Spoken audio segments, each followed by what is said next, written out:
ಶಿರೂರಿನಲ್ಲಿ ಗುಡ್ಡ ಕುಸಿತ ಪ್ರಕರಣಕ್ಕೆ ಸಂಬಂಧಪಟ್ಟಂತೆ ಈಗಾಗಲೇ ಕಣ್ಮರೆಯಾಗಿದ್ದಂತಹ ಮೂವರಿಗಾಗಿ 2 ದಿನದಿಂದ 3ನೇ ಹಂತದ ಕಾರ್ಯಾಚರಣೆ ಕೂಡ ಶುರುವಾಗಿದೆ. ತಮ್ಮವರ ಶವ ಇವತ್ತು ಸಿಗಬಹುದು ಅನ್ನುವಂತಹ ಸಣ್ಣ ಅಪೇಕ್ಷೆಯೊಂದಿಗೆ ದುರಂತ ನಡೆದಂತಹ ಕುಟುಂಬಸ್ಥರು ಅಲ್ಲಿ ಭಾಗಿಯಾಗಿದ್ರು. ಹಾಗಾದ್ರೆ ಈ ಕಾರ್ಯಾಚರಣೆಯಲ್ಲಿ ಸಿಕ್ಕಿತು ಏನು ಅನ್ನೋದ್ರ ಡೀಟೇಲ್ಸ್ ಇದೆ, ನೋಡ್ಕೊಂಡು ಬರೋಣ ಬನ್ನಿ.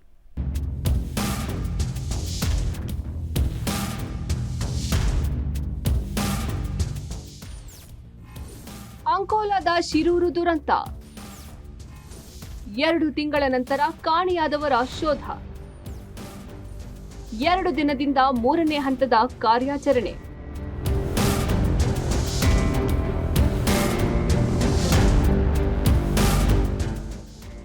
ಒಂದೆಡೆ ಗಂಗಾವಳಿ ನದಿಯಲ್ಲಿ ನಡೀತಾ ಇರೋ ಶೋಧ ಕಾರ್ಯ, ಮತ್ತೊಂದು ಕಡೆ ತಮ್ಮವರ ಶವ ಸಿಗಬಹುದು ಎಂದು ಕಾಯುತ್ತಿದ್ದ ಕಣ್ಮರೆಯಾದವರ ಕುಟುಂಬಗಳು.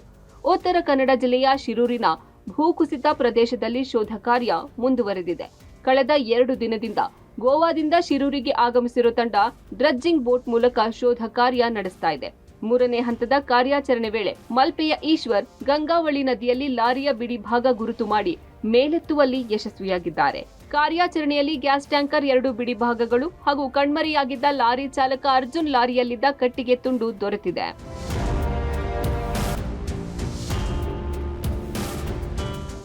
ಬೆಳಗ್ಗೆಯಿಂದ ತಮ್ಮ ತಂದೆಯ ಶವ ಸಿಗಬಹುದು ಅಂತ ಕಾಯುತ್ತಿದ್ದ ಜಗನ್ನಾಥ ಪುತ್ರಿ ಕೊನೆಯ ಪಕ್ಷ ತಮ್ಮ ತಂದೆಯ ಮೂಳೆಯನ್ನಾದ್ರೂ ಹುಡುಕಿ ಕೊಡುವಂತೆ ಕೋರಿಕೊಂಡ್ರು.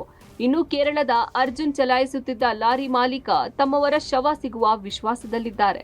ಇದು ಬಾಡಿನೂ ಅಕಸ್ಮಾತ್ ಮೂಳೆ ಆದ್ರೂ ಹುಡುಕೊಡಿ ಅಂತ ಏನಾದರೂ ಅವಶೇಷ ಏನಾದರೂ ನಮ್ಮ ತಂದೆಯವ್ರದ್ದು ಹುಡುಕೊಡಿ ಅಂತ ಕೇಳ್ತೇವೆ ಸರ್. ಸರ್ಚ್ ಮಾಡ್ತಾ ಇದ್ದೇವೆ ಅಂತ ಹೇಳಿದ್ರು ಸರ್. ಇನ್ನು ನಮ್ಮ ವಸ್ತು ಅಂತ ಹೇಳಿದರೆ ನಮ್ಮದು ಜಾಕಿ ಸಿಕ್ಕಿದೆ, ಆಮೇಲೆ ನೀರಿನ ಟ್ಯಾಂಕಿಂದು ಫ್ರೇಮ್ ಸಿಕ್ಕಿದೆ, ಮರ ಸಿಕ್ಕಿದೆ. ಮರ ನಮ್ಮದು ಎಲ್ಲ ಫಾರೆಸ್ಟ್, ಕರ್ನಾಟಕ ಫಾರೆಸ್ಟ್ ಡಿಪೋ ಮರ.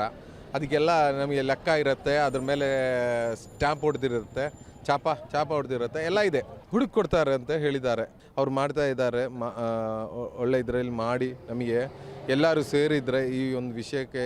ನದಿ ಭಾಗದ ಪ್ರದೇಶದಲ್ಲಿ ತಮಿಳುನಾಡು ಮೂಲದ ಚಿನ್ನನ್ HP ಗ್ಯಾಸ್ ಕಂಪನಿಯ ಟ್ಯಾಂಕರ್ನ ತಳಭಾಗದ ಅವಶೇಷಗಳು, ಚಕ್ರಗಳು ಪತ್ತೆಯಾಗಿದೆ. ಇದಲ್ಲದೆ ಅರ್ಜುನ್ ಲಾರಿಯಲ್ಲಿದ್ದ ಕಟ್ಟಿಗೆ ತುಂಡು ಸಹ ಪತ್ತೆಯಾಗಿದೆ. ತಳಭಾಗದಲ್ಲಿ ಲಾರಿ 2 ಭಾಗವಾಗಿ ಬಿದ್ದಿರುವ ಸಾಧ್ಯತೆ ಇದ್ದು ಹೆಚ್ಚಿನ ಪರಿಕರಗಳನ್ನ ತರಿಸಲು ಜಿಲ್ಲಾಡಳಿತ ಸೂಚನೆ ನೀಡಿದೆ. ಇನ್ನು ಶೋಧ ಕಾರ್ಯದಲ್ಲಿ ಭಾಗವಹಿಸಿರುವ ಈಶ್ವರ್ ಮಲ್ಪೆ ಶವ ಶೋಧ ಮಾಡುವ ಭರವಸೆ ನೀಡಿದ್ದಾರೆ. ಮುಂಜಾನೆಯಿಂದ ಮತ್ತೆ ಕಾರ್ಯಾಚರಣೆ ನಡೆಯಲಿದೆ.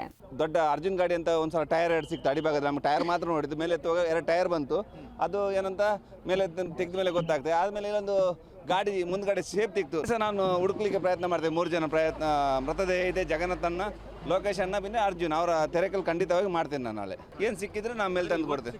ಒಟ್ಟಿನಲ್ಲಿ 2 ತಿಂಗಳ ನಂತರ ಶಿರೂರು ಗುಡ್ಡ ಕುಸಿತ ದುರಂತದಲ್ಲಿ ಕಾಣೆಯಾದವರ ಶೋಧ ಕಾರ್ಯಕ್ಕೆ ಮತ್ತೆ ವೇಗ ಪಡೆದಿದೆ. Naveen Sagar, public TV, Karwar.